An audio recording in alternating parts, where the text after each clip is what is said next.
Hello everyone, আসসালামু আলাইকুম। এই তো প্রতিদিনের মতন আরও একটি নতুন ভিডিও নিয়ে চলে আসলাম। এই যে এখানে আমার দুই মেয়ে ঘুমিয়ে আছে, আমি এবার একটু ভিডিও করে নিলাম। মাশাল্লাহ, আমার মেয়ে দুইটা ঘুমাইতেছে। আর এই যে এদিকে হচ্ছে ঘুম থেকে আমার দুই মেয়ে উঠে গেছে, এখন আমি এই যে বিছানা গুছিয়ে নিতেছি।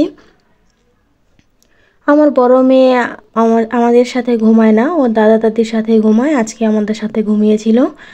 আর এই তো এদিকে হচ্ছে আমার ননদ আলু ভর্তা করে নিয়েছে, এটা হচ্ছে বাগার দিয়ে আলু ভর্তা, খুবই মজা হয় খেতে, আর ও এই আলু ভর্তাটা অনেক পছন্দ করে। এই তো এই যে আলু ভর্তা হয়ে গেছে, এখন ধনিয়া পাতা দিয়ে তারপরে যে নামিয়ে নিয়েছে।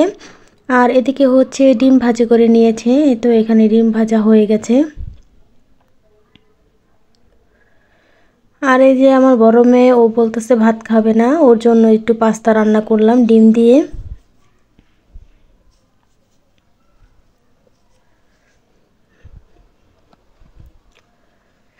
ও আবার এসব জিনিসই অনেক পছন্দ করে, নুডলস পাস্তা এসব খায়, ভাত খেতে চায় না।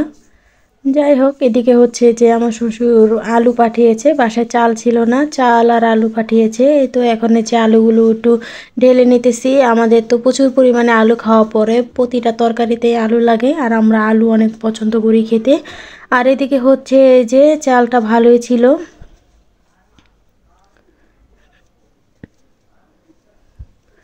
আর এই তো এখানে হচ্ছে পোয়া মাছের তরকারি রান্না করব, এই জন্য এখানে সব পদের ময় মশলা দিয়ে ভালো করে ময় মশলা মেখে এখন এই যে পোয়া মাছ দিয়ে দিতেছি। মাছটা একটু ভালো করে মেখে নেব। পোয়া মাছের তরকারি তো হাতে মেখেই খাই আমরা সবাই, কে কীভাবে খান জানি না, আমরা পোয়া মাছের তরকারি সব পদের মশলা দিয়ে তারপর হাতে মেখে এরপরে যে পরিমাণ মতন পানি দিয়ে দেই। এখন এই যে আলু আর সিম দিয়ে দিলাম, ভালো করে একটু মেখে নেব, এরপর অল্প একটু পরিমাণ পানি দিয়ে তারপরে যে ঢাকনা দিয়ে ঢেকে দেব।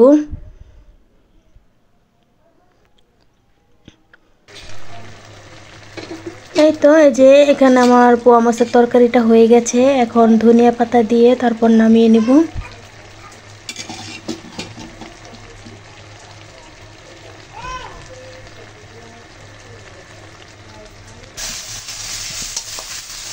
আর এই যে এখানে কাচকি শুটকি রান্না করব, এখানে যে পেঁয়াজ আর শুটকি একসাথে তেলে ভালো করে ভেজে নিতেছি, আর এদিকে হচ্ছে ময় মশলা ভালো করে কষিয়ে তারপর আলু দিয়ে দিলাম।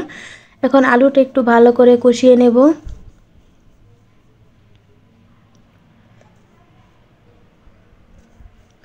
আর এই যে এদিকে পোয়া মাছের তরকারিটা হয়ে গেছে, এখন নামিয়ে নেব। আর এদিকে হচ্ছে আলুর সঙ্গে পুঁই শাক দিয়ে দিলাম, পুঁই শাক দিয়ে আলু দিয়ে শুটকি রান্না করলে অনেক মজা হয়। আর এই তো এখন এই যে শাকটা দিয়ে ভালো করে লাড়াচাড়া দিয়ে একটু কষিয়ে তারপর পরিমাণ মতন পানি দিয়ে দিব।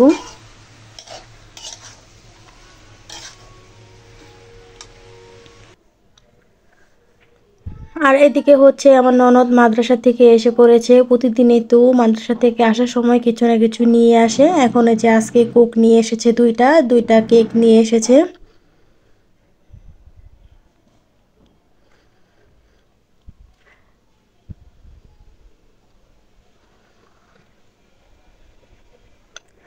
আর এই তো এই যে ছোটো মেয়েকে ভাত খাওয়াইতে নিয়েছিলাম, ও এখন এই যে এগুলা দেখে আর ভাত খাবে না, মুখের থেকে ভাত বের করে দেয়। আর এই যে এদিকে হচ্ছে আমার শুটকি তরকারিও হয়ে গেছে। আর এই তো এই যে বিকেল দিকে যে এখানে লাউ শাক ছিল, এদিকে এগুলো হচ্ছে আমার ফুফু শাশুড়ি দেশের থেকে পাঠিয়েছে, এখানে লতা পাতা শাক। আর হচ্ছে যে এখানে হচ্ছে অনেকগুলা লাল শাক ছিল, এই শাকগুলো আমরা রান্না করে খেয়েছি, খুবই মজা লেগেছে খেতে। আর দেশের শাকসবজি তো অনেক ভালো লাগে খেতে, ঢাকা শহরের শাকসবজি আর দেশের শাকসবজির সাথে অনেকই তুলনা হয় না। আর এদিকে হচ্ছে যে আমার মেয়ে আর আমার শাশুড়ি বাইরে যেতেছে, আর এই যে আমার মেয়ে এখন কি খুশি হয়ে গেছে। আর এই তো আর ফুপি ওকে আবার একটু ঠিক করাই দিতেছে গেঞ্জি।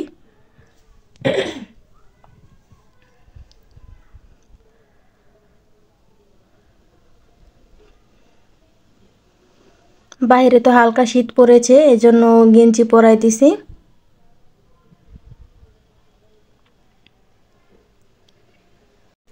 আর এখানে হলো ওই যে চাপটির মতো করে বানিয়ে নিয়েছি আমার ননদ আটা দিয়ে, আর এখানে হচ্ছে ডিম পুষছিল, খেয়ে নিলাম। এই তো সন্ধ্যার নাস্তা। আল্লাহ হাফেজ।